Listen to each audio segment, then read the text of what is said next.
will begin in 5, 4, 3, 2, 1.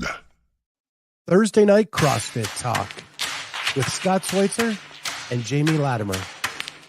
We about to change the game. We out here taking names. Let our voices rise. Let them reach the skies. We about to change the game. We out here taking names. Let our voices rise. Let them reach the skies. Hickory, dog, giving them all that we got. Kick on the door, try to knock, but nobody answered. I'm going hard and taking my chances. I keep it moving, I keep advancing, keeping it gangster. What is going on, everybody? It's Thursday night CrossFit talk. My name's Scott Schweitzer. I'm the Clydesdale. She is Jamie Latimer, soon to be CrossFit Games champion in 2024. And we are doing 2023 wrap-up show with a little bit of foresight into 2024. I have to say this and get this off my chest. First and foremost, do you ever watch Wheel of Fortune and there's that guy that buys all the vowels and then solves the puzzle? Like spends all his money on vowels and then solves the puzzle. Like, Yeah. you're not going very far, buddy, with $600 in your bank and using all your money on vowels, right? Correct. Just had to get that off my chest. Were you watching Wheel of Fortune tonight? I was. And the guy did that? He did. Everybody Could on he not- tonight's show, all three of them would buy vowels and then solve. Like, They were the worst puzzle Was it- solvers ever. was it obvious what the puzzles were before the vowels were bought? Yeah, that's the worst. Yeah, it was bad. My 54th birthday is this Monday, hmm and I know I'm old because my wife and I sit down to Jeopardy and Wheel of Fortune every night. I love that. I used to kind of religiously watch both of those, and I haven't watched them in a couple of years. Honestly, I basically, I probably haven't watched Jeopardy since Trebec. Like, I watched a couple of the guest hosts that they brought on, but I never got into it. So I don't think I've really watched either of them since Trebec passed. So But I loved watching Jeopardy. The flow of Trebec's game was so good. And when they had to replace him, you realized how good he was. But I'm starting to like Ken Jennings as the host. Yeah. He'll never be Alex, right? But he's getting really funny and quick-witted about some of, one of the clues tonight was this high crime was blah blah blah, and the answer was treason. But one of the persons jumped in and said adultery, and Ken goes, "I don't know what high adultery is, but I'm curious." So I was thinking you were going to go to marijuana, like it was actual high. I don't know. yeah, Of some kind. it just was a cool, quick-witted thing. He's getting better. Yeah. But I'll yeah, have to, it's just I'll have to watch that. So for Jeopardy, I'm in, focused, no phone, no laptop, no nothing. Wheel of Fortune is usually when make some thumbnails, make some shorts, make some reels, and just kind of play along, because you don't have to be there for every second. Yeah. So that's how it kind of rolls. That's awesome. So with that, we'll get to what tonight's show is all about. And I know a lot of people are doing year-end shows. A lot of people are doing wrap-ups. We're doing ours in our own special way here on the original Thursday night CrossFit talk. And so Kenneth asked, do you still have to have cable to watch Wheel of Fortune? I don't have cable, but I live in a city. So I have an antenna, a little tabletop antenna that I have below my TV, and I get all the local channels in high def over that antenna. That's all you need. Yeah. Cost me $30 on Amazon. I get 27 channels. Perfect. YouTube Yeah. TV for the rest. There it is. Mhm. We do stream some. My wife is a Netflix person, but Yeah. so we have a couple of those, but yep, that's what we have. So anyway, we are doing this in a different way. So we're going to do our favorite athletes, most improved, but it has no gender. So we have opened it to anybody in the CrossFit space. And we kind of do some different things, and we want it to be very participatory. So if you have answers to these questions and you want to throw them in the chat, we'd love to hear what your thoughts are. If you want to criticize us for ours, we'll even take it. If you want to compliment us, we will love you even more. Yes. With that, we're going to start our 2023, and we might have a special guest who says they have a special story at about 8:45 Eastern. Okay. Okay. I don't have any Canadians at the top of my list, do I? I do not. You do not. I can't say the I same do for myself. All right. So to wrap up 2023, we're going to go down through a couple of our favorites, and some of it is CrossFit, some of it is personal, some of it is us on the road or whatever. And I'm going to start with Athlete of the Year. Would you like to go first, Miss Latimer, or would you like me to? Sure, I can start. This one was tough for me. I picked Jeff Adler. Okay. He was number 2 on my list. Okay.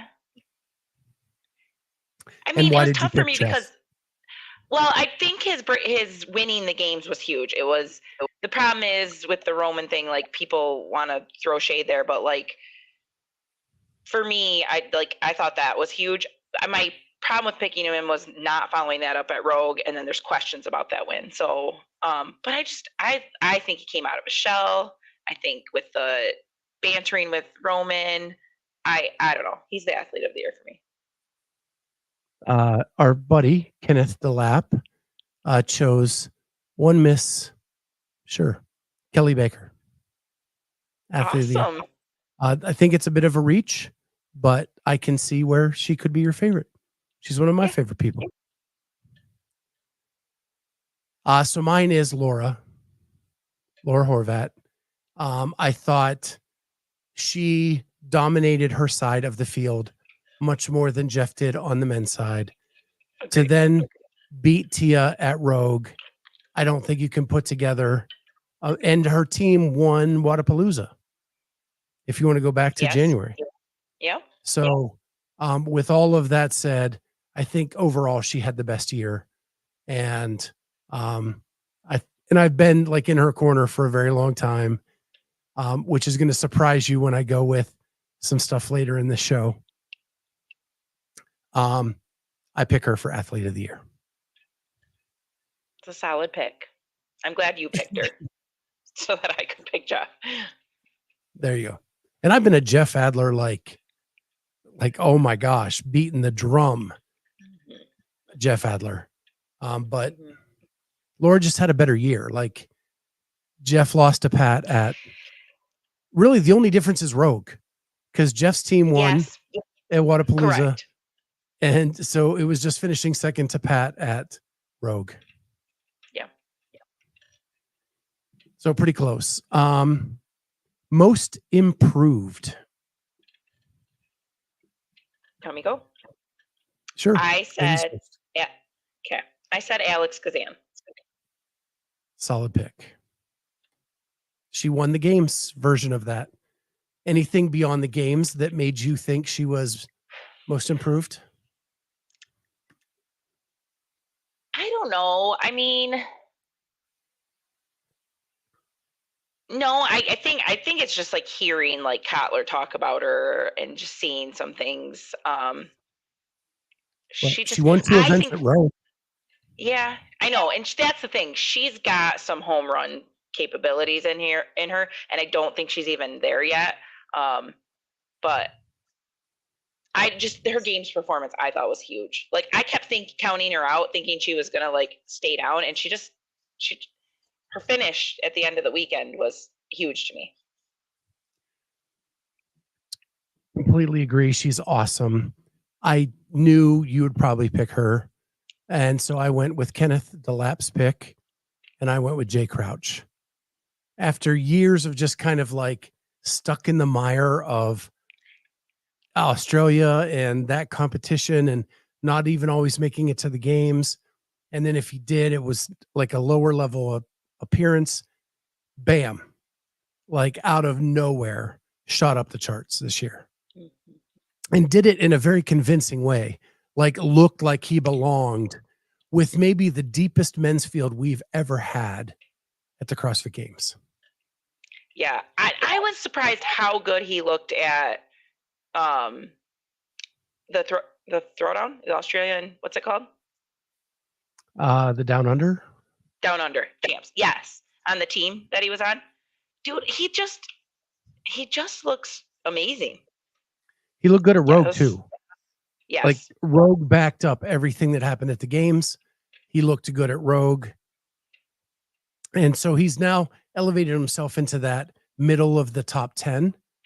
Can he push higher? Mm-hmm. That's the question going forward. Kenneth, I think Dalen is a solid pick there too.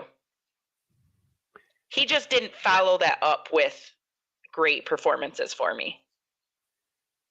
Yeah, let's talk about Dalen for a second, because like I'm a big Dalen guy. One of the most dominant teen male athletes we've ever seen. Expectations are high. Does really well at the games. Gets to Rogue, and like the first 2 days, you and I are like, what is he doing? Yeah. Like we were shocked at how bad he was. And then he did make a little mini comeback at the end, but to be an elite athlete, consistency's got to be better than that. And it's just not there quite yet for him. Which I think was evident at Wodapalooza for him too, early in the year. So there's definitely something there with him, some holes or something is going on occasionally that, Lex is just catching up, and she's a Family Feud girly. I love Family Feud. I am a game show junkie. When I was a kid, my mom and I watched game show after game show after game show. Like I loved being sick and home from school to like do The Price is Right, the whole like game show morning. That was some of my best times ever.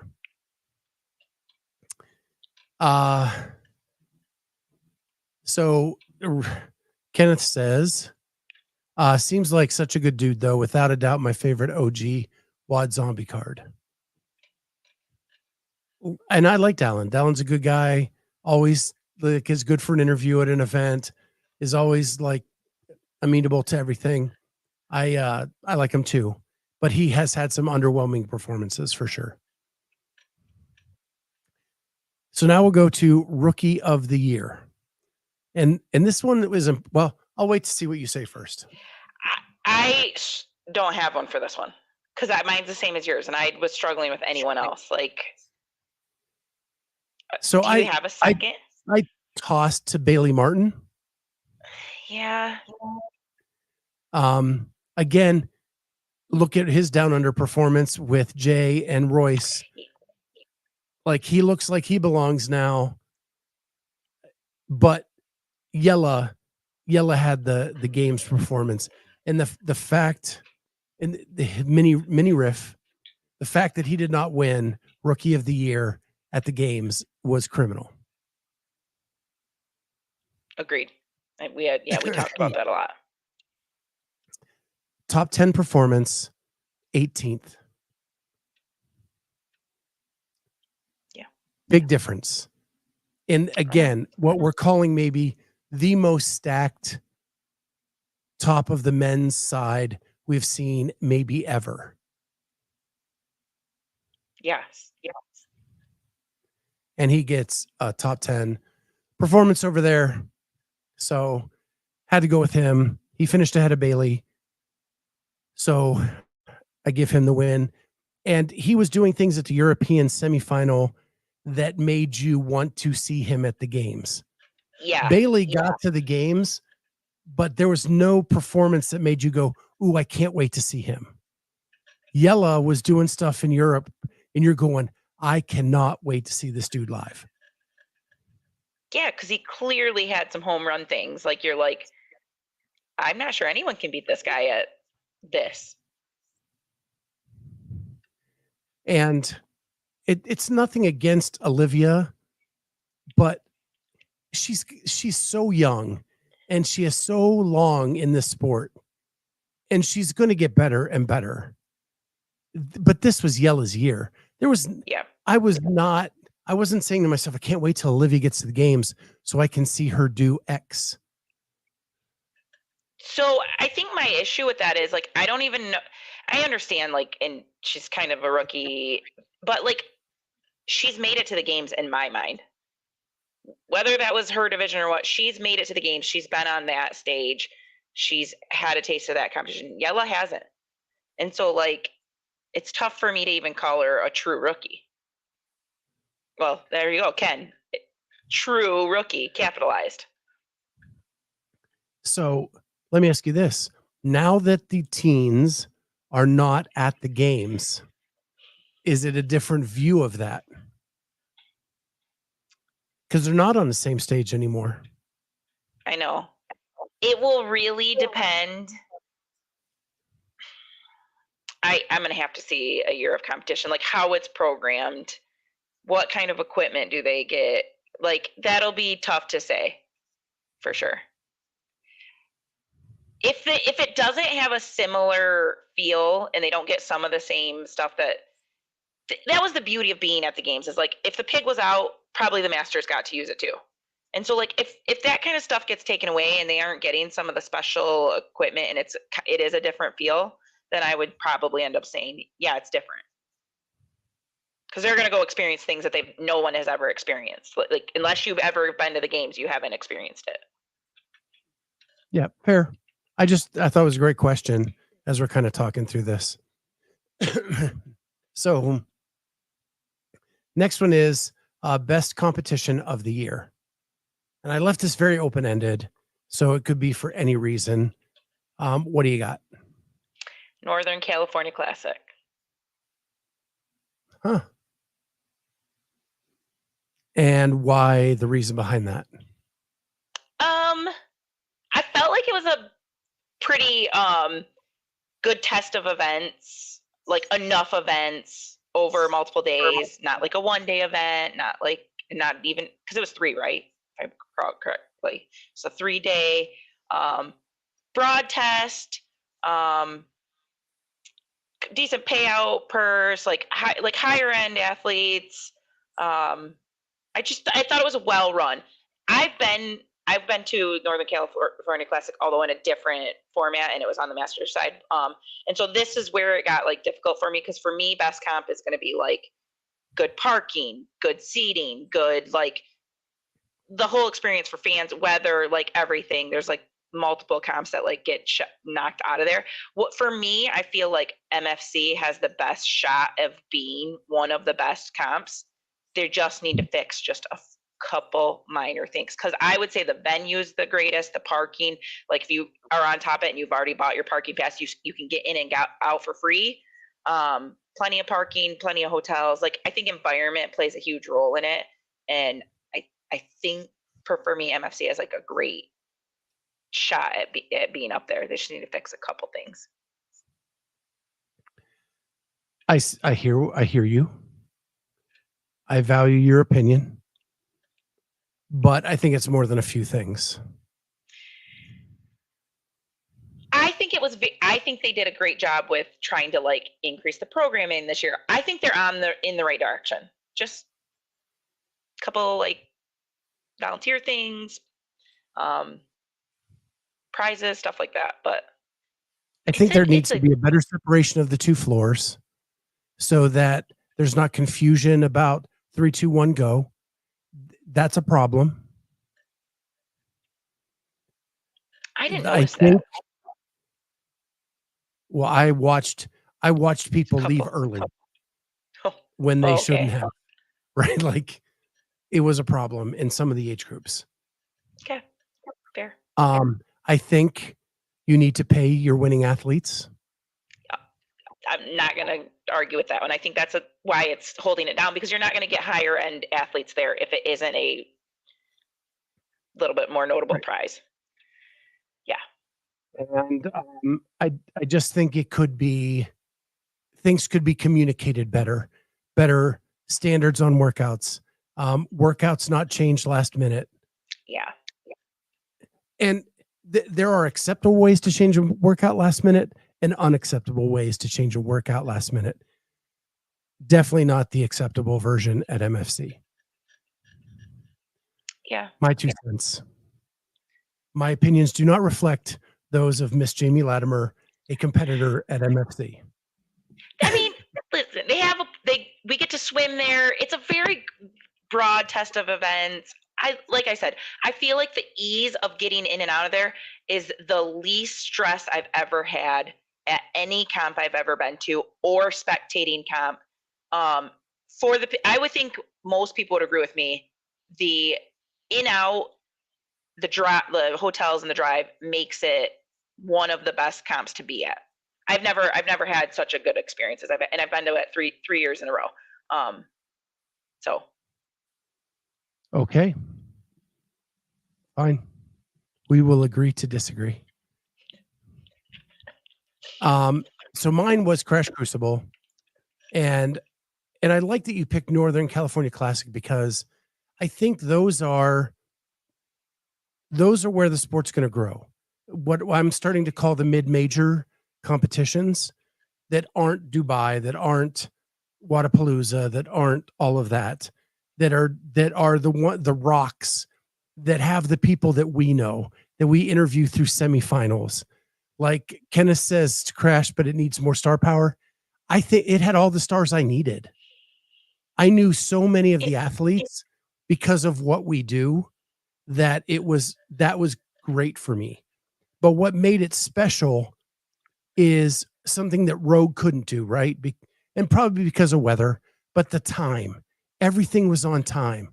I could schedule my weekend around the events because they were dead on time the entire weekend. 2, apparatus that you never see at a competition. Yeah. You got to see cool shit the whole weekend. And it doesn't hurt that my friend was competing. But it was, I thought, a very well run. I liked that they allowed someone to guerrilla broadcast it. Loved that. Mm-hmm. That JR was open to that. I disagree, Kenneth. There were lots of big names on the female side. If you just know who the semifinal athletes are, many of those people on the women's side, you will see at semis this year, and will have a shot at the games. Yep. Absolutely. So, that was my pick. Event organizers need to allow people to guerrilla broadcast. If they're not doing it, 100%. Coverage needs to be put out there. Yes. Yep. And JR allowed that. It allowed us to get a peek in at it. It allowed us to get to see cool handstand stuff that you don't see all the time. It got trapeze pull-up bars.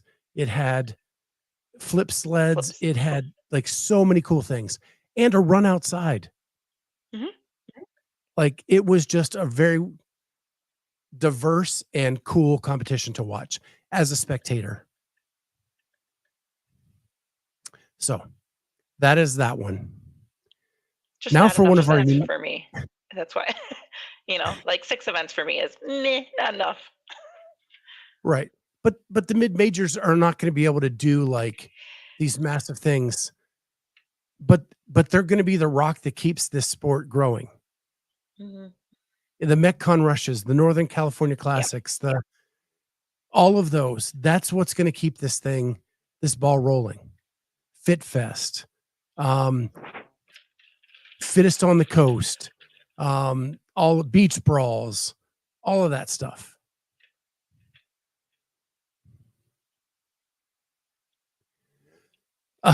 No need to apologize, Kenneth. We're just I geeks. totally got what you're saying. Yeah. I've talked to most of these girls. So my next category is personality of the year. And what I meant by this is, who do you tune in to watch whenever they are on a show? Not a specific show, just they appear somewhere, you're going to go watch. Okay. I put Vellner because I just love him and I like to hear what he has to say. I think he's way up there on that. Because he is going to say stuff. Yeah. Him and Emily Rolfe are both quite candid. And I enjoy that out of them. Yeah, I didn't even think of Emily. She's a great one. Yeah. But I talk to her all the time, so it's not. Yeah. So for me, that's just different. But yeah, Emily's a great one. She's a great one for that. Mine is OG. Will always be Rich Froning. I will always tune into Rich too. I just couldn't pick him because you did. And I will say, like, even like Darren. Oh, I love him. Right. So like a one-off from Rich. I love to listen to Darren, especially tell old stories about Rich and the stuff they used to get into, because he'll say things that Rich won't. And I've had a soft space in my heart for Rich for a long, long time. Yeah. Ever since I was back in Advocare and we spoke on the same stage on the same day and had lunch together, I will always be a Froning fan.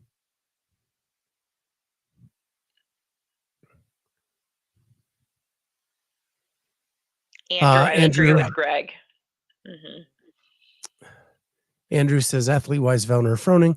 Non-athlete-wise, he said Chase, Souza, Scott, Jamie, or Greg. I think. Or did I don't have my glasses on. I think that's what he meant. I think that's what he meant, right? Okay. All right.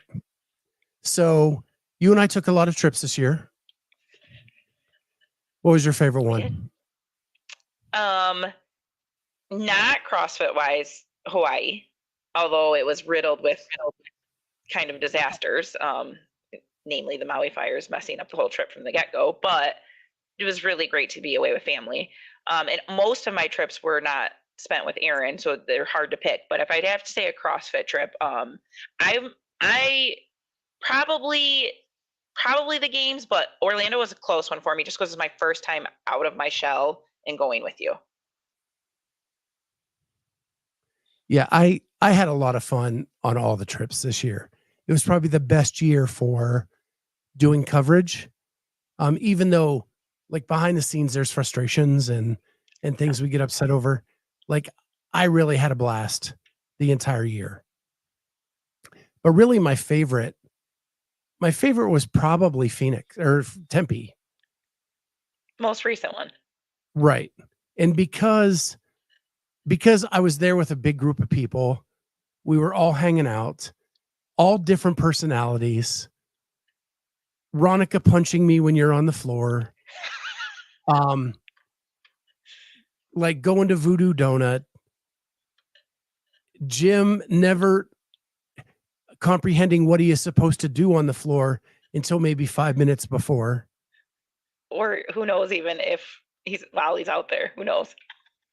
You and Aaron being Marissa Tomei and Joe Pesci and my cousin Vinny every morning and every night in the kitchen at the Airbnb. Yeah, and the text from Corey to eat all throughout the day. That's sweet. But it was just a fun trip, and it was really laid back. Like, I'm a laid back guy for the most part on trips. I just go with the flow. Like, I know you guys are athletes and have to be places, and I'm just there. Like, if I have to get an Uber, I'll get an Uber. Like, I'm cool. I know. And it was just a fun trip. And I really feel like I understand the Masters athletes' plight after that trip to Tempe. Because I had free access to everything. Like I could sit in Athlete Village and I could talk to Jason Grubb. I could talk to Ryan Radke. And I could get their opinions about things that are going on for the Masters. And it just gave me a better insight to cover them and their sport going forward. Yeah.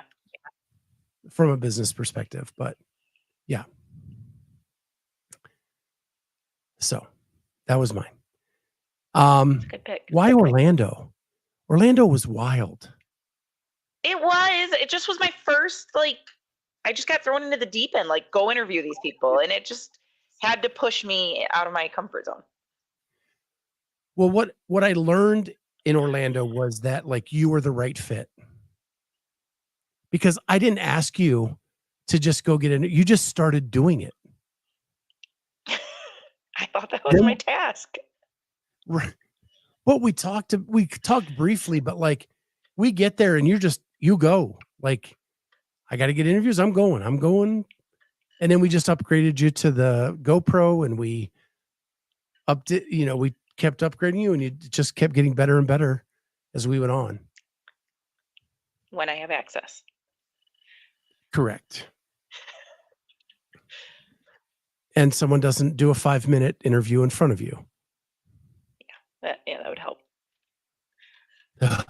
And so, the next one for me, the next thing we're going to pick is favorite post-workout interview you did this year. And I said, it's okay to do a few because we did a lot.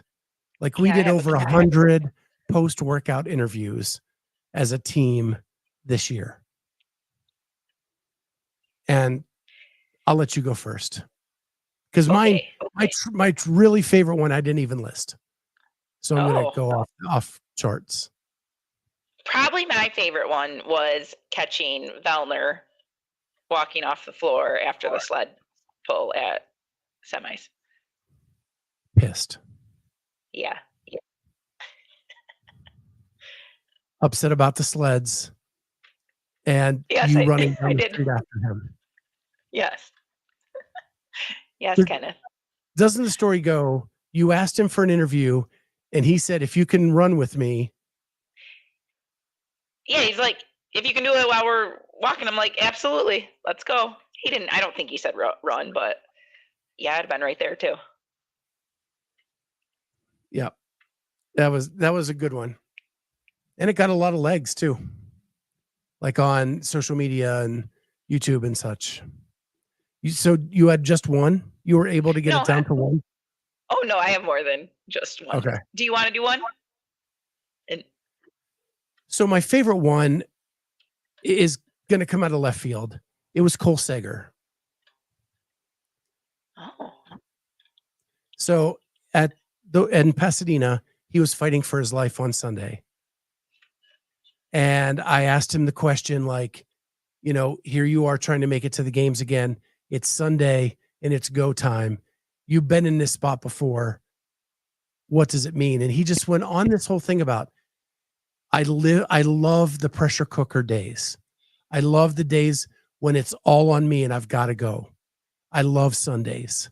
I learn a lot about myself, not just on the floor, but off the floor in these moments. And I watched it back today and like, I got goosebumps. And so, that's my number one. Okay. One of my other ones was Chelsea Nicholas at the games, which was terrible, unfortunate timing, but I liked the interview, getting her back there in the ice bath. And she was doing so well, but winning. I know. You know what's come out of that though is like I really gained a really good friend. Chelsea's awesome. I chat with her probably once a month about her Achilles, and check in and see how she's doing. She is really, really awesome. And it was a great interview in the ice baths with her. What are they talking about over here? What's Andrew saying? We'll talk about that after we get through Okay. this All part. right. Okay. All right. You got a second one? I had a ton. I know I'll you say did. my second favorite one was Kelly Baker right after she tripped over the bag. Had to wait to see if she made the games, and she did. After following her for the whole season, to have that climactic moment on tape was freaking awesome. Mhm. I have two others that I wrote, both from Orlando, Jack Farlow and Marquand Jones. Jack was just like the sweetest kid, and Marquand that dude is a talker. I enjoyed getting to speak with him. Yeah, Marquand was one of my favorite semifinal interviews we did this season. Jack, we've had on a few times. Love that kid. And I see big things in his future. I'll add a couple more then. Tetlow is always a blast. But Marissa Flowers, I've gotten to know her over the last couple years. She announced her retirement to me, not this year, but the year before, and she made it back and came back, which was cool. And then almost won that ring muscle up burpee over box. She finished third to Ariel and Alex. Mm-hmm. And then Allison Scuds, for the dramatic way that I got that interview, is she was crying because she knew it wasn't going to happen. Mm-hmm. And she still like bucked up and gave me a great interview. And that was freaking awesome. And then of course, anytime I talk to Ariel at an event, she's so laid back. She's gold all the time. Yeah. So those were mine.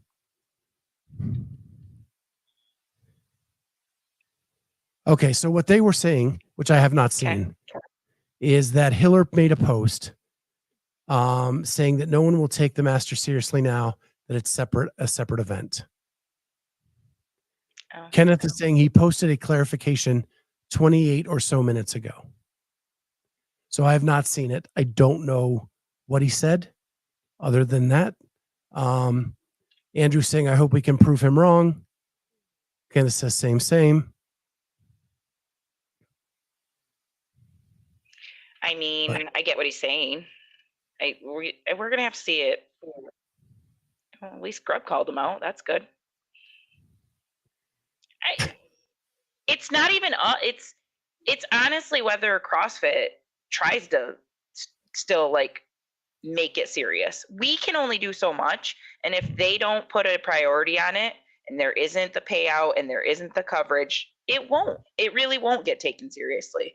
So it's, even if the community wants it to be taken seriously, it's going to be up to CrossFit. So we're gonna have to see what. Again, we still don't. It's not even serious. We still don't even have a date in a place. Like, it's a joke. My response is nobody's taking any of this serious yet. Nobody's taking the elite serious yet. We are still a fringe sport. And until some drastic changes are made, like, it'll never be more than that. But I do think that masters and teens can be successful. If you look at other sports, they are there. Like in golf, the Champions League was a huge success. So I don't know. We'll see what happens. It's all in its infancy stage. I think we all have to stop being so reactive in the moment and let things play out a little longer than a couple weeks, months. Because the evolution of sport is sometimes decades, not months. Yep. All right. So, biggest disappointment of the year. Me? If you want me to go first, I'll go first. I can go first. The biggest disappointment was me not making the games. So it's all about you. I'm just kidding. I mean, I wouldn't say that if the games hadn't been taken away this year. I would, but like the way the whole season wound up and it being split off, it just super sucks. Yeah. I can see that. And because I got the intimate look of you at quarterfinals, like I saw how much it meant to you. The problem is I'm 95% sure I had COVID during semifinals. So it's like, I easily think I could have made it. Not easily. I could have done better in the thruster ring muscle up workout and made it. And probably even better in the rope climb workout. I was conservative. I felt like my lungs weren't really there, and I think I would have done great at the game. So it's just frustrating. I just think and I mean, everyone, lots of athletes have to do that. Timing happens and sicknesses happen, and so it is what it is. And I think I should be strong enough to outperform a cold or sickness or whatever, but it is what it is. Kenneth, this was on my list. Ricky Mack getting injured was on my list for biggest disappointments. It did not win, but it was on my list. That's a good one. Another one on my list that didn't make it, Justin Medeiros at the games. Yeah. I didn't say one. Just saying it was, if you're a Justin fan, that was a big disappointment. Like, not only did he went from winner to outside the top 10. Yep. And then my biggest disappointment, which is probably a little personal, is Annika not making it to the games. And it being so damn close. Right. And it sucks because like everybody around her that was close to her point total are friends of the show. Mm-hmm. So like if she made it, I was going to be disappointed about another thing. Mm-hmm. But like Annika has fought through so many adversities. And then and I know it shouldn't come down to judging. Those two judging calls. Like I have a still shot of her feet behind the line with the sandbag in her arms before she got called back. That lost her that event. And the rope climb thing was a total debacle. But yeah, that one, you were there. You saw how disappointed I was. I was devastated.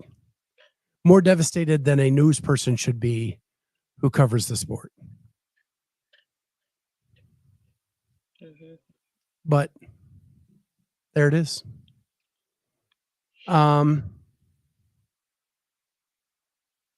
So Kenneth brings up a question. He said, favorite Clydesdale shows of the year outside of Weight Loss Journey, Thursday Night CrossFit, post-event hotel shows, tie between Stacy Tover and Hannah Black episodes.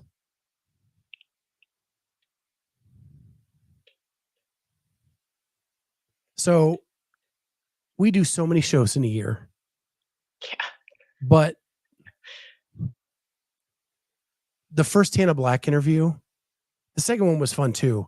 But that first Hannah Black episode, when you find out that she studied Isabel as her like thesis before she ever did CrossFit, was fascinating to me.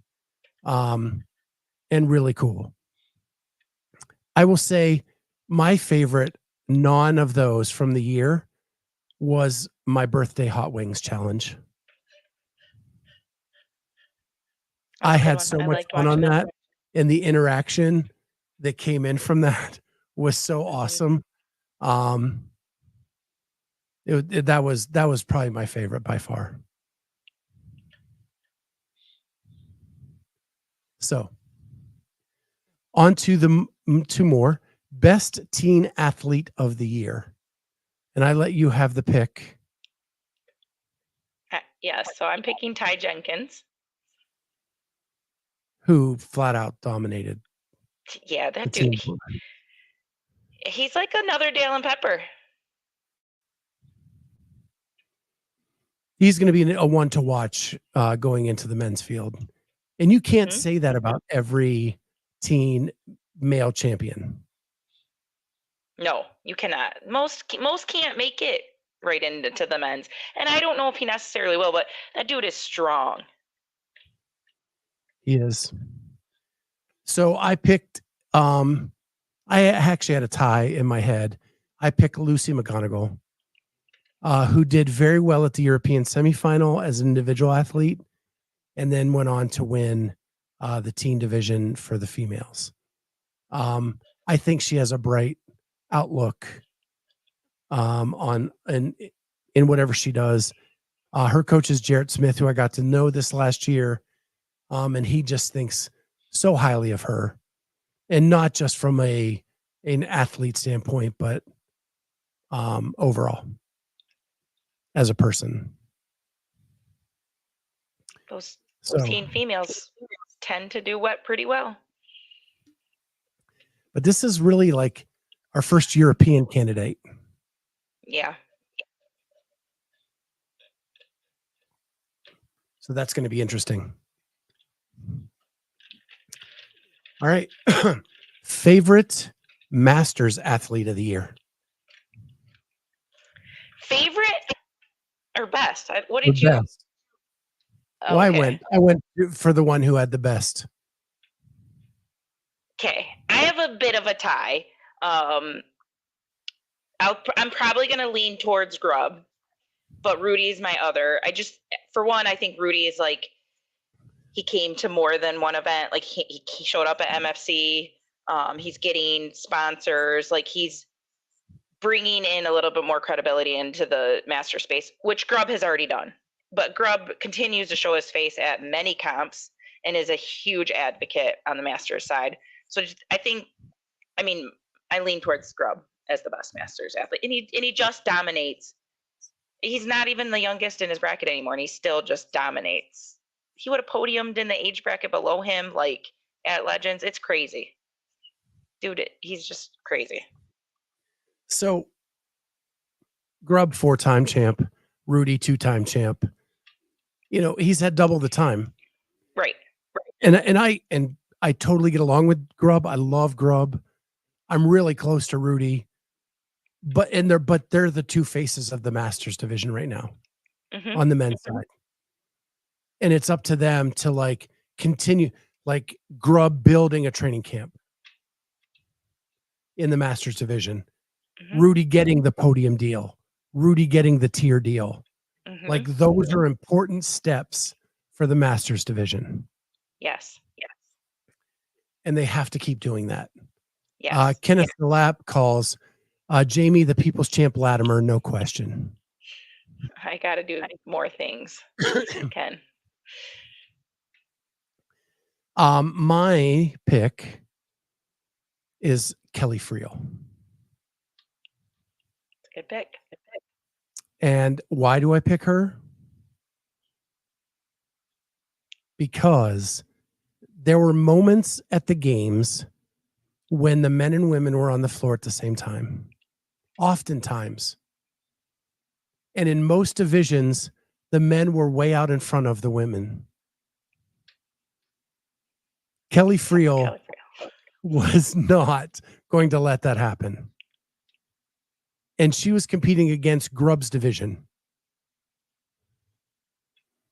And she was going out there doing the best she could and competing alongside the men and dominated her division by so much. And she has now been to the games, I think 6 times with 2 seconds and 4 firsts.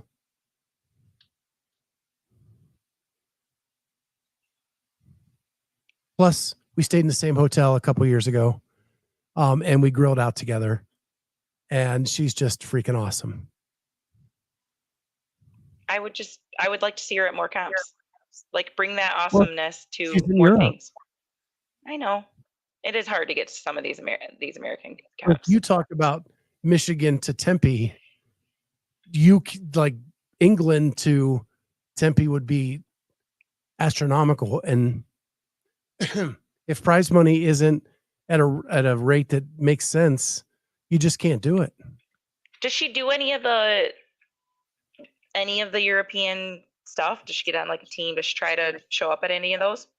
I know a couple years ago she would go elite at like the French Throwdown and stuff like that. That's awesome. To compete. I don't know they have the masters opportunities in Europe that they do here. Yeah, I know she I'm does not Olympic sure. weightlifting around Europe. So I know she just does a bunch of stuff. But it's hard, and we, you and I have talked, without a prize purse that meets the needs of the athletes, you're not going to get the top end. She does Wadapalooza because Wadapalooza pays. Yep. And it's probably the shortest flight from England she can get. Yeah. So, yeah, there you go. Kenneth says, I don't like how Sam Dancer won his division. Then his response was, I'm going elite next year. Irked me for some reason. Yeah, kind of like, oh, that group was too easy. I need a bigger challenge. I get it. I get it, Ken. I get it too. But this year you can do both. Yep. We'll see what he's capable of doing. So see if he can I'm back just it saying, up. you were allowed in the rule book to compete elite and masters if you wish. Yeah, I love that. I think that's a good change. I understand people's questioning the programming and how it's really going to filter, but I do like that option. All right. Favorite moment of the season? Competing at Crash on my birthday. Okay. And you did well that day, didn't you? No. That's No? my worst day. No.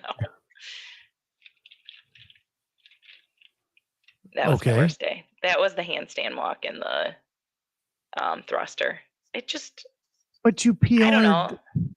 Yeah, like I hit a thruster weight that I've never hit. It was nice to see, like I had my shirt, I had everyone there sign it. It was very nice to get the happy birthdays, Susan in my face with the camera. Like it just felt nice. Yeah, it was cool. It was a cool moment. So mine was aerial podiuming in a tie with getting to do the full documentaries with you and Rudy. To go be at your gyms, hang out with you and your families, and be able to do that was just a blast for me. And it pulled something out of me that I didn't know was there. But aerial podiuming, after we had just had a talk with her like a month before, that all she needed was some confidence in herself. And to see that come to fruition was just a really cool thing. And so happy for her. And Dylan is just one of the nicest guys out there. So that was just a blast. So I like that one. now we get into some nitty gritty. Best CrossFit decision in 2023. I'm going to say bringing Dave back in to oversee the games. Okay, good call. Do you think we've even seen the plan yet? No, I don't know. I mean, I think he does a good job of making sure the right story is told on the floor. And I have a feeling, and I think he even stated he had to change some things. So I'm thankful for probably that. Like we probably would have had more complaints than we did at the games had Dave not been put in that position to fix some things. I'll say this. We had a lot of complaints at semifinals. Right. We didn't see that level of complaint at the games. Right. I have not always backed the decision for Dave to be the one back to run it, but I think it was needed this year for whatever that means. Yeah. And I like Dave. Like every time I've talked to Dave, he's been very cordial, very nice. Like I don't have anything personally against him. This is for another show, but I think we need to get outside of what has always been and move into something that is designed to grow the sport. Fair enough. Yeah. So my best decision of 2023 was to give the semifinals back to event directors who do this stuff all the time. And especially to Wilson Pock in North America East and Dylan Militsky and Loud and Live at in North America West. And they gave it to the French Throwdown in Europe. Those were the three that CrossFit tried to take over. That did not go well. And I'm glad that they gave that back to the event directors who know what they're doing and can do a great job at this. That is my best decision. The bar is pretty low, according to Andrew. Andrew says the bar is pretty low to pick a best decision by CrossFit. We're trying to stay positive. But we do have the worst decision made by CrossFit in 2023 up next. So I'll turn that over to Jamie. So games wise, this was like sort of tough for me. I did it games wise and not in just HQ wise. Games wise, I'm going to say not, there's multiple to this and the whole master side, but like not broadcasting the masters properly. The one camera, I think, was not a good decision. HQ wise, I think the way the affiliate fee increase was implemented, and I've said that my opinion on this, how I feel like it should have been like a tiered or like a overtime. I just think that was not the best decision, but we shall see. So HQ wise, I think the worst decision they made is to not have a person capable of communicating decisions that are made. Like, I don't even think they have that person on staff. Like, they need to hire a person to make these announcements that can answer questions and do it in a way that doesn't get mucked up in the process. Yeah. So that's the worst HQ decision. The worst games decision, and I'm probably just going on my riff, picking Roman to win Spirit of the Games. Oh, yeah. That's a good one. Was the worst decision ever. We talked to Tony Tursky today, who had a torn calf at Legends, had to do his crossovers one-legged. Mm-hmm. And he didn't win Spirit of the Games. I know. Cuts is a great one, guys. I totally agree. So and we've said this over and over again, we saw no less than 5 Masters athletes have to do one-legged double unders in their side. And all your adaptive athletes. Like, yeah, he's not doing anything special. No. That was a PR move. Yes. And not a legit. And I don't even think the award should exist. It's a mockery of what it used to be. So cuts, I guess I can see that. Kelly Baker almost took the whole machine down after being cut. That is true. And for my friend Kelly, I'm glad she got to compete another day. Got probably more shine and highlight than she would have gotten it had she finished in the top 30. I don't like the amount of cuts. I will grant you that. I'm okay with cutting from 40 to 20 on the last day or 40 to 30, something like that on the last day. But that Friday night cut is dumb to me. Yeah, we kind of talked about that, Andrew, earlier on when we picked our rookie of the year, who was Yella, unanimously by us. But yeah, that Spirit of the Game one, that has been a thorn in my side nonstop. All right. Last one for this year. Okay. Is if you could add 3 things to the rule book, what would they be? Okay. We both have that workout videos, every workout, like for the open or some quarterfinals, semifinals, whatever it is that you're doing, should have to be submitted with your score at the time of submission of score. And when the leaderboard populates, that should be public.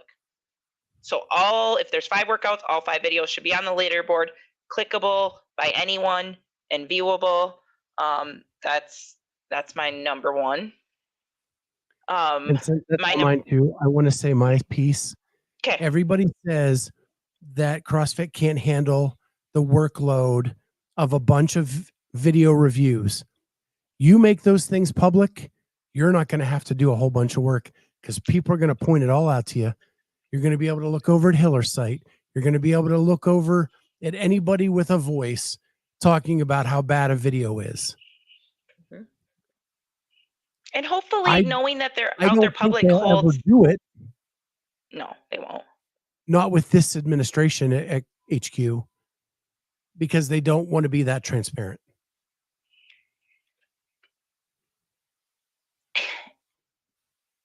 It's honestly like it just making them out there public should hold the athletes to like that level of like, anyone's going to look at this. I better review it before I submit it and make sure I move well.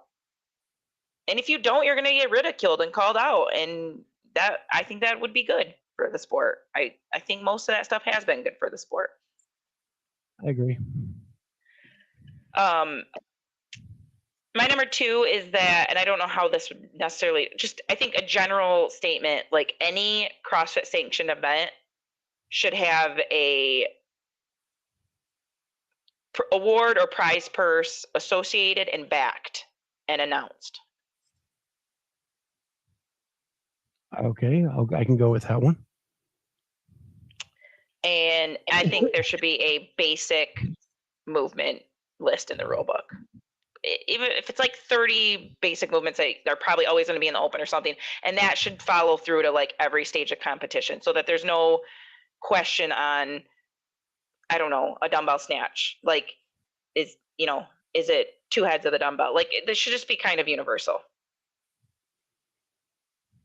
Kenneth asks, any other professional sport release a yearly rule book? I will say yes, kind of. Most sports have a rule book in place that there is a yearly review done by a rules committee that then makes recommendations to the ownership of that league. And then they can vote to make that change or not. But it's all done publicly. And if it's voted through, then that change is made to the rule book. It's not like a brand new rule book every year, but you can there's yearly reviews to it. Happens in the NFL, happens in Major League Baseball, all that kind of stuff. Sure. So my other 2 are all finishes should finish away from the chaos if you are a sanctioned CrossFit event. We have been to too many events this year where we couldn't tell who won because the finish line was either at the point you were done with your workout in the middle of the floor, or you finished where everybody was hanging out and you couldn't tell if they were in the chalk bucket or crossing the finish line. I am very passionate about finishes because that's what it's about, Kenneth. We want to know who finishes first. That's why you watch the sport. And if you can't tell, it takes away all that excitement. You don't know whether to cheer, whether to yell to go faster. You have no idea what you're doing at that moment. So, Yeah. there's that. And then my other one is, I think they need to expand North America and Europe back to 120 and 60. Cutting them down to 40 is bullshit. I'm with you on this one. Yep. The fact that you're expanding masters way up, you're expanding teams way up, and now we're going to cut the semifinal athletes? Are you kidding me? Right. And it's been shown that games athletes would not have made semifinals under these rules. Yep. If you can't handle the capacity at one event, then you need to go to 3 in North America and 2 in Europe. Yep. But cutting them down is not the end. That is dumb. You are taking away the opportunity for athletes to grow and become competitive in the sport. And you're giving that opportunity to South America, Africa, Yeah. Asia. Yep. Just dumb. Totally agree. So there we go. Sorry, Kenneth, I didn't mean to yell at you about my finishes, but it's important to me. If I'm a spectator and I'm watching an event, I want to know who the hell's done. Yeah. I don't think it needs to go back to its roots. I actually believe the exact opposite. I think we're stuck in our roots and we're trying to put Band-Aids and binding twine on a sport to keep it at its roots rather than let it grow and flourish in a way it needs to.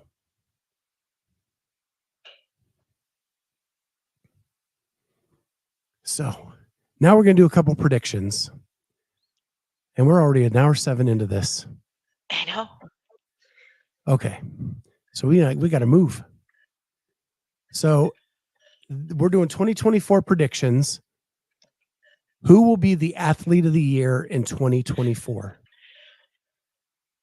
Pat Vellner. Why will Pat be the athlete I just of the want year? I just want him to win so bad. I want him to put everything into this year and win. So I don't know. My athlete of the year is Emma Lawson. I love it. And I say it's Emma Lawson, and hear me out, because we've all been talking about the Tia Laura battle. Mm-hmm. And quietly, there's this young lady in Canada working her ass off. And she's going to shock the world and beat both of them. I would love that. And Emma Lawson will be your 2024 CrossFit Games champion and athlete of the year. It's the only reason I didn't pick her. I had to pick a different Canadian because you already had picked her. We can have the same one. Yeah, we could have. Yeah. I hope you're right because I sadly am thinking it probably will be Tia again, but good for Tia if she comes back better than ever, but it's just done. It made this year so exciting to have a race, and I just don't want that to all come apart again if she just comes and totally dominates again. Yeah. So I hope you're right. Heard it here first. I was the first on the Jeff Adler bandwagon last year. All right. Most improved. Emma Carey. Wow. From 8? I know. I'm just curious what Mayhem brings her. I think she's got the goods. We'll see. I say Justin Medeiros.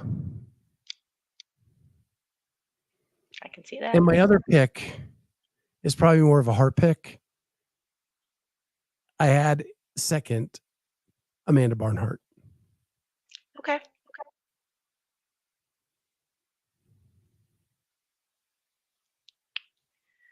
Could have went Jason Hopper, but I told you I'm done with him. I'm not I had the believing any of the hype. I had the same thought process. I need to see it. Rookie of the year. We have the same one. Okay, say it. I don't. Yeah, Hatfield, Austin Hatfield. Austin Hatfield's who I have. We met him in Orlando. Almost made it last year. Then #1 qualifier at Wodapalooza. Goes into Crash Crucible, wins that. I think it's going to be exciting to see where this guy goes. Mm-hmm. I didn't even think about people who didn't make the games or like Brooke, like Saxon. Yeah. And they could be that too.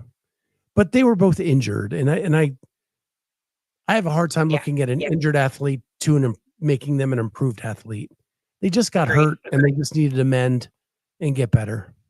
Yeah, I would look at their previous placement as their improvement placement. Yeah. Yeah. Kenneth asks, really that good. Is Hatfield really that good? I have to admit, Jamie's the one that pointed him out to me in Orlando. He was every bit the goods you said. He moves so well. He's like the way you see Colton move through like thrusters, right? Because he's got shorter limbs. Like Austin's like that slightly tall, just slightly. He's got the advantage of having somewhat short limbs too. But I think it doesn't hamper him because he is slightly taller in some of the other things that Colton gets hurt in. So I would say slightly more well-rounded, but he moves really well. He's strong enough. I think he's good. So Andrew says, I think Dallin's going to be near the top next year. I hope so. But man, it's a stacked field. Like when you look at Adler and Roman and Pat and Brent, like it's going to be tough. And Medeiros probably coming back. Like it's going to be, that's 5 people right there. Yeah. Yeah. I don't know if he can break past 5th, 6th, honestly. Every time I think like Brent's done, like when we saw him in Pasadena, he was a different dude. Yeah. I don't know. It's going to be interesting.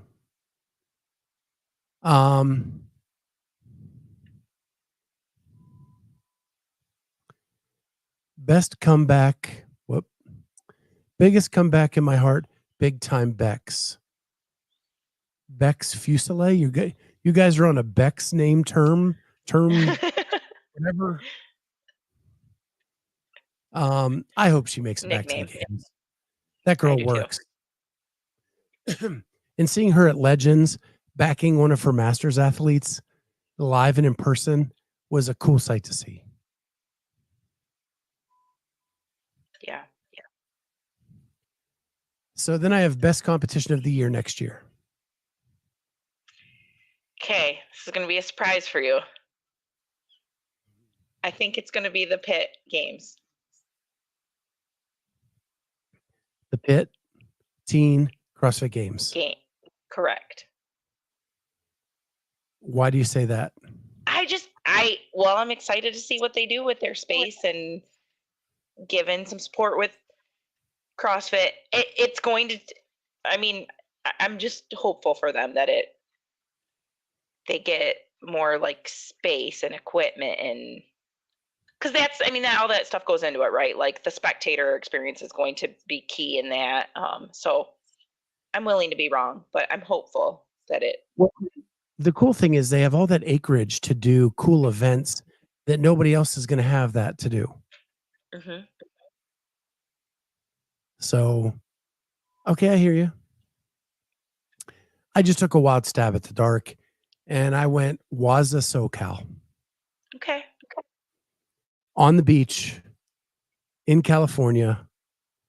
If they do something like Fresh Coast and get like that all to kind of ramp up like that in a big Waza style, that could be epic.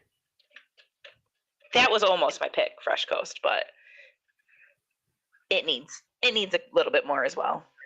So And with semis being reduced to 40-40, there's going to be more people that don't even make it to semis that can train for Waza SoCal.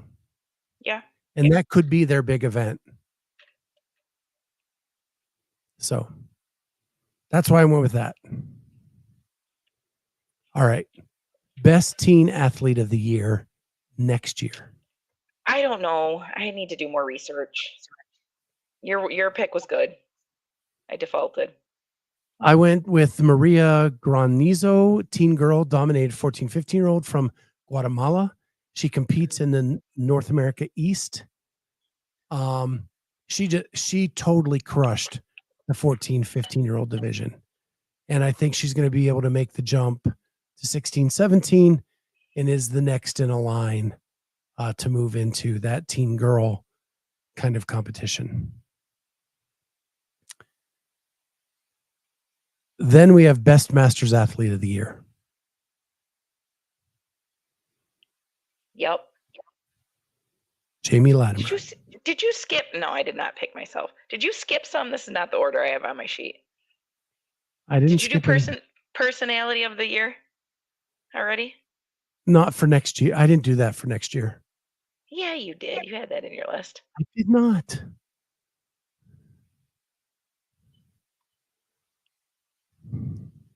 I didn't. Yeah, I swear you did. Okay. For Masters, I have Jen Ryan. Do we know if she's going to compete next year? I'm pretty sure she's going to. I guess we're gonna see. She told me at the game she was done. You think so? I asked her at Masters at Legends. She wouldn't say on camera. I don't think she can stay away.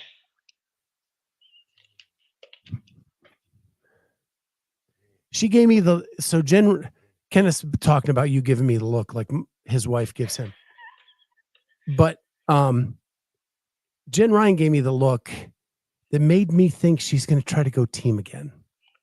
So that would be my only, and she's done a couple team things. That is my one concern with that pick. And I'm in that aspect, like I'm trying to think of like a 35, 39 male that like could step in, like, I don't know, like a Panchek, or I don't know if Sam's going to be there, if he's going to pull I need to do the indie route.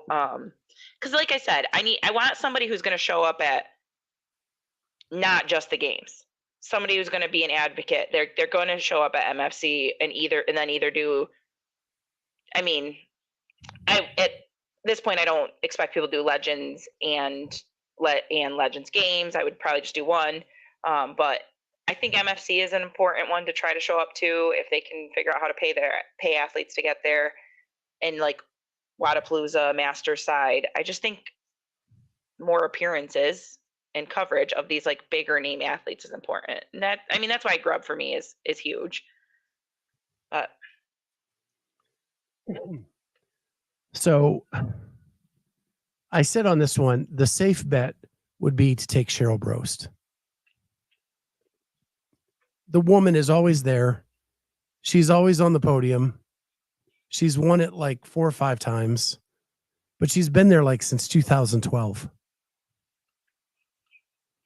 That would be the safe bet. Under the criteria of going to multiple events, I would say Rudy.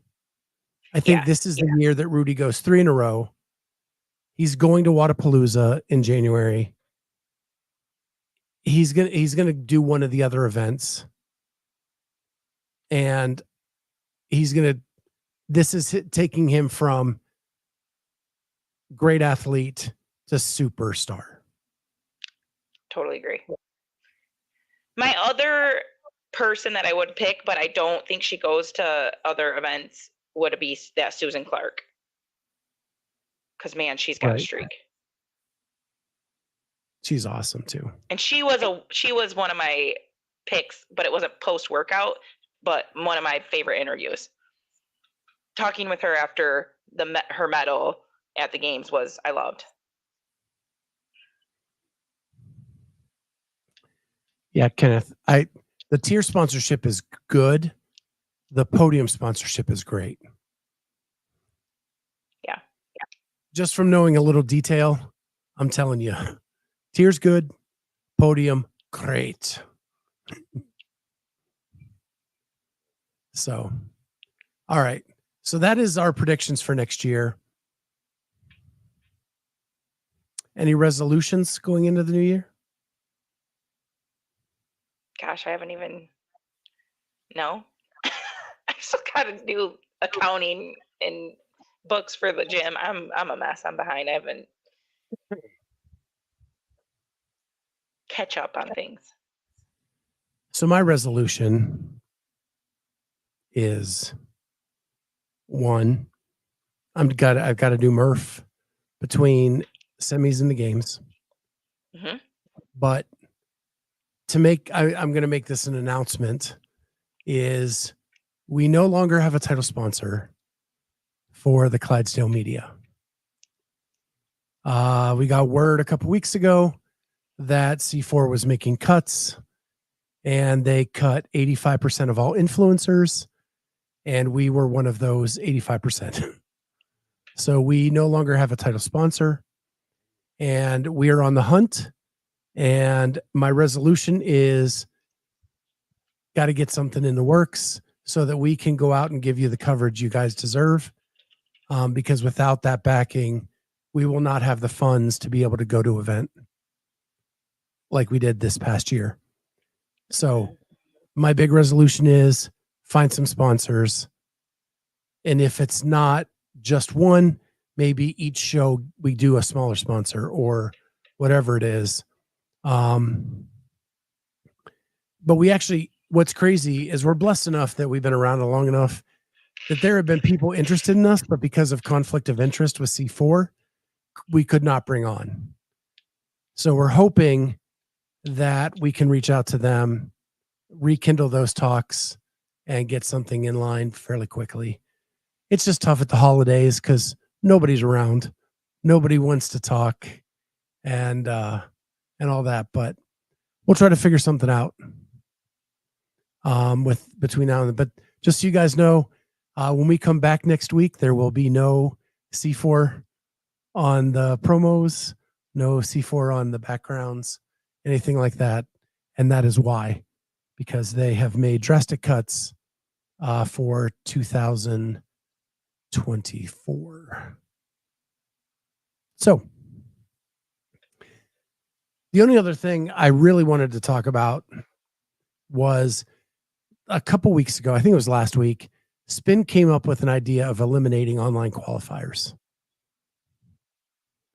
And that really piqued my interest. And so I wanted to just dive into it with you, Jamie, because I think one of the fallacies is it doesn't cover masters, right? Yeah. Everybody thinks just elites. So how can we kind of do that? So his thing is use worldwide rankings. I pray to God he means like a new version of worldwide rankings and not the thing that CrossFit is using. Yeah. And so if there was a worldwide ranking and like this event is taking 30 people, all these people sign up and they take the top 30 that are in the worldwide rankings. Okay. Lower tiers, and he's saying that you would earn tiers and up through what I've been calling like the mid majors, that you would actually earn points going to like Metcon Rush, Crash Crucible, Fittest on the Coast, all that kind of stuff, and earn points to kind of get moved up in that leaderboard on worldwide ranking. So I think it's the genesis of a really good idea that probably needs like a little bit of thought. Yeah. Yeah, it does sound a bit like sanctionals, and it sounds like. But once you hit Like- that upper tier, do you need to do like the Dubai qualifier and the blah, blah, blah? Because a lot of like Rogue, like people are just coming off like a game season. And if you weren't in the top 20 and you want to go to Rogue, you got to gear up and do these qualifiers. I know. That weren't easy.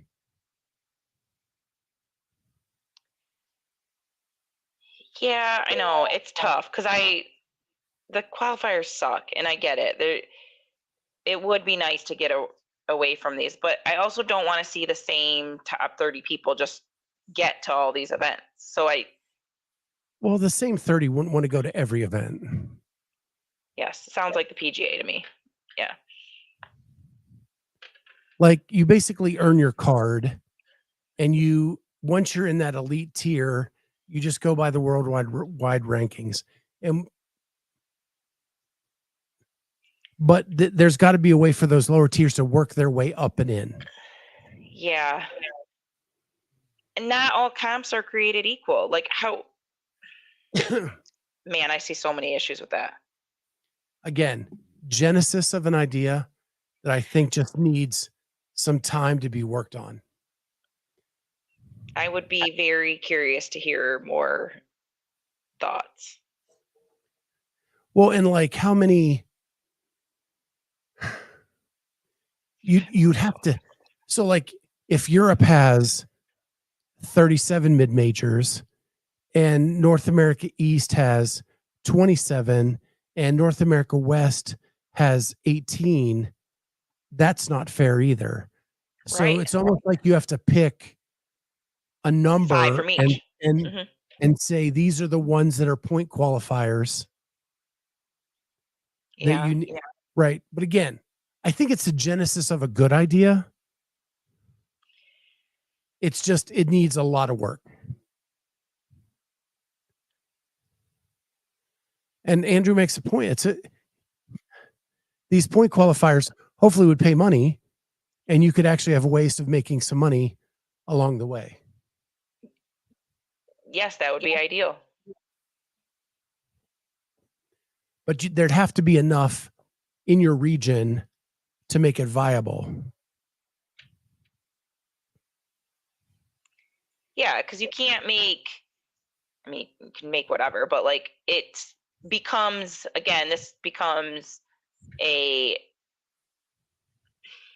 haves versus the haves nots. Like if it really there isn't like 5, if it becomes 5 that they choose and there aren't really 5 accessible in my area, it just becomes cost prohibitive, and then it's someone else who doesn't have to work and has a backing and can get to all these events just gets a spot just because I can't make it. So let me ask you this. Me as a media person, what really dictates my funding is, can I drive to it or not?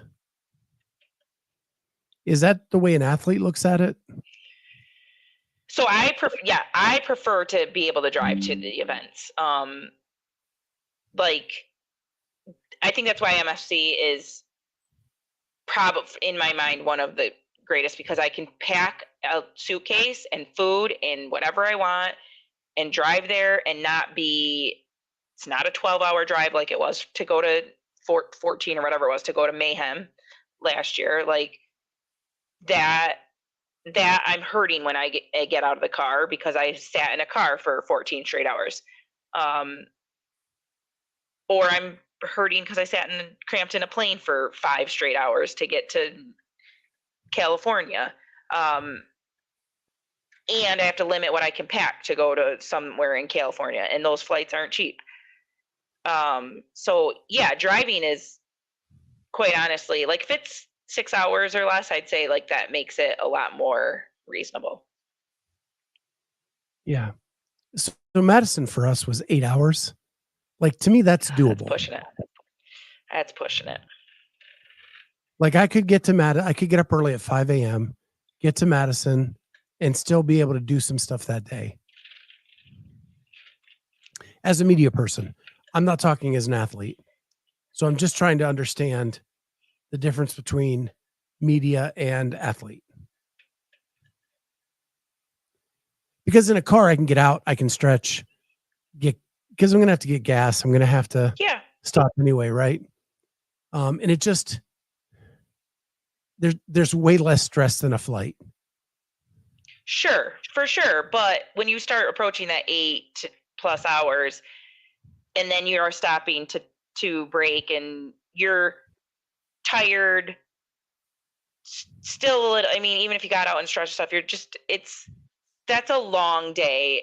And if I woke up at 5 a.m. to try to make that drive, I'm already tired. So it's like a waste of an entire day. It truly is a full day just gone. Yeah. Well, like Kenneth says, flights can be canceled, delayed, lose your luggage. Last year to Wadapalooza, I was delayed 12 hours. And instead of my direct flight from Columbus to Miami, I had to go to Minnesota and then fly to Miami. And there were people, because that's when like everything went down across the country. There were people that were delayed 2 days going to Wadapalooza when I was there. Yeah. That's always my fear. Sign up for one of these comps and then not even make it. Because I talked to Tommy Marquez and he had just gotten there and he was due in like 2 days before. Yeah, it was crazy. So I just wanted to throw that out there. I also had on here Roman goes off. I think that story's old. The only thing I wanted to say about that is I don't think the translation's wrong.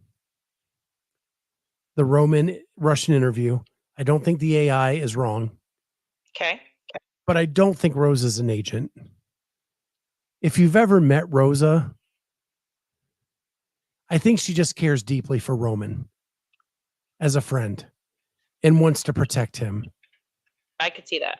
Yeah. I don't think that she's an agent trying to manipulate what he says. I think she's just a friend trying to protect her friend. Agreed. So that's all. Because I've met Rosa. We had her on our show before Roman got in the country when she was trying to help him get here. I just, just wanted to say that. But that Roman stuff was interesting. Most of it I was okay with. The Gee stuff I thought was over the line, but I think that's pretty much what everybody's been saying. So, especially if he's a teammate in your camp, you can't be doing that stuff.